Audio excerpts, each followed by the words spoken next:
about Stephen. So that's the same kind of a Christ-like attitude that we have to have if we're going to be Christian. We have to display those. We have to possess that. That kind of love that says, when my neighbor hurts, I hurt. The kind of love that says, when my neighbor need help and they're in trouble, I'm not going to talk about them, but I'm going to bring them to church. Because that's where they get answers from. They can get help from. Yeah, that's where you get help. Now, let me tell you this.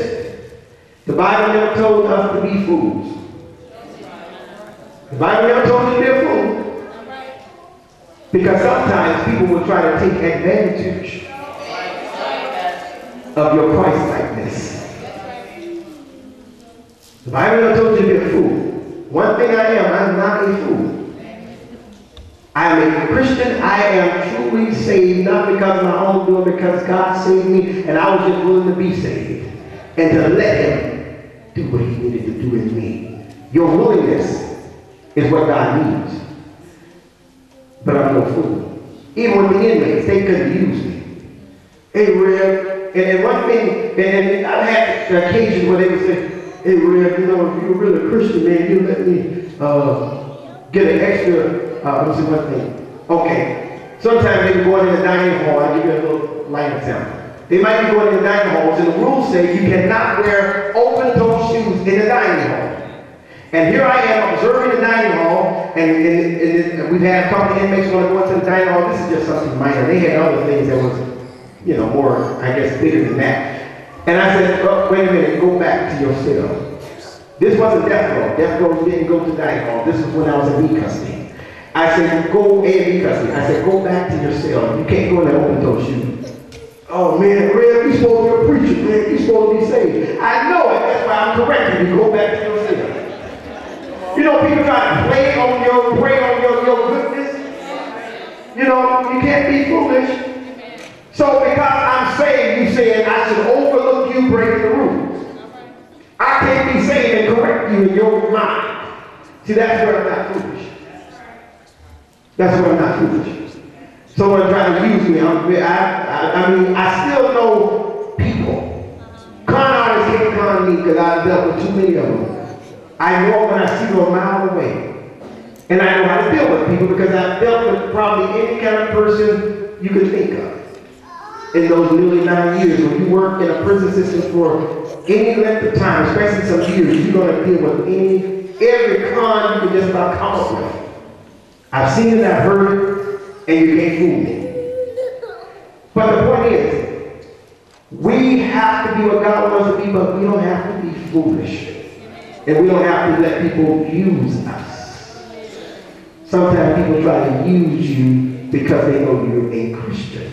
But that's where wisdom comes in from God. Let me get back. The third word was Sarah, disobey. The fourth word, my God, is one of the most devastating sins we are dealing with now, the most prevalent sin that we're dealing with now, porneia. This is the sin of desire and lust. The sin of desire and lust. Porneia. That's the sin that has been marketed the most in society today. If you are a Christian, you have to be very aware of the sin of porneia, the sin of lust.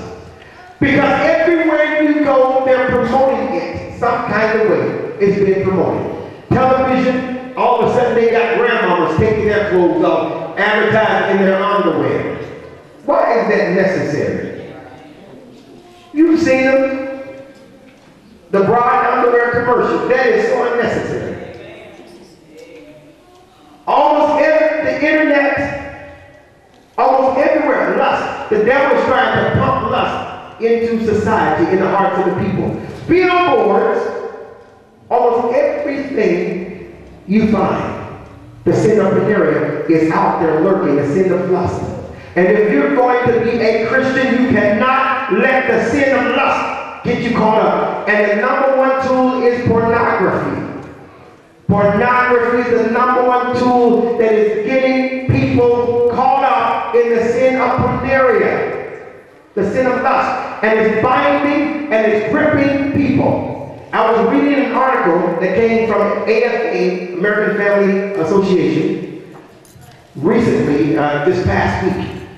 And it was saying, just amazing statistics. And it said that approximately 65%, I believe it was, of males, I think it said ages, I forgot what the bottom age, but up to 34, was hooked on pornography. It was just astounding.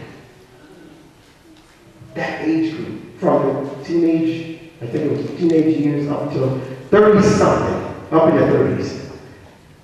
Over 65%, and that's just the ones that admitted it. We know they didn't talk to everybody, but that's still alarming to even come up with 65%. That's nearly 2/3 of young males say is hooked on the sin of pornography. And I'm sure it goes above that age too, and below it. The age range they use, it goes below it and above it. Old men too. They just probably didn't survey them. But that sin is so prevalent. The sin of pornography. And if you're going to be saved, we cannot allow these things to overtake us. The word sin can be found in 40 of the 66 books of the Bible, believe it or not. 40 of the 66 books of the Bible, you can find the word sin mentioned. In 25 of the Old Testament books, 15 of the New Testament books, you can find the word sin. I found it approximately 420 times in the Bible altogether. Those are astoundingly that many times, at least over 400 times, the Bible is trying to remind us about sin in some capacity, to warn us, because sin separates you and I from God. There's no way we can be saved and be in sin. That's why it's important for us to understand that if we're going to be people of God, and if you're truly a Christian, you and I have to make sure we stay away from sin. And one of the things that is hurting the church. It's hurting the church bad.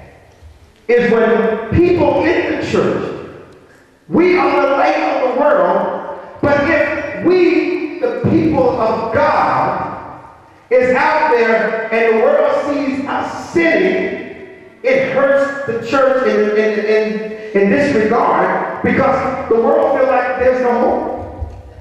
If people in the church can't live right, and I'm not saying that's to be true, because there's some people living right, because I'm one of them, and I know some of you are the same. And I know there's many others that's not here that can testify they're living right. So it's just not us. There's many others. But when the world takes one person and they blame us all. Nobody say one pastor make a mistake and every pastor is a sinner. Well, why would one bank messed up? Why don't everybody just give their money away? Why don't you just give all your money away? The bank messed up too. Don't use no more bank ever again. They don't do that. Right? They're not going to do that. They are selective in who they blame. Your TV messed up. Don't have no more TV. Kick it out the house. Tear all your TVs up. They're not going to do that. No, I got to watch football today. He messed my TV up. But one preacher sinned, and every preacher is a sinner. That's just the way the world operates. But it shouldn't be that way. It should happen that way. But these things, we as saints of God have to be mindful of, because God says we don't have to even account for what we do. And one thing I would not want my life to negatively affect somebody else. I don't want my life to cause something I did in my life to cause others not to want to be saved. And one of the things that is hurting the church right now, especially when high-profile people, pastors especially, are named in allegations of sin. Like recently, Bishop Eddie Long, and it has to play out. We don't know the truth. We don't know the evidence. But one thing for sure, the negative publicity is hurting the church automatically. Whether it's true or not, we don't know. I wasn't there.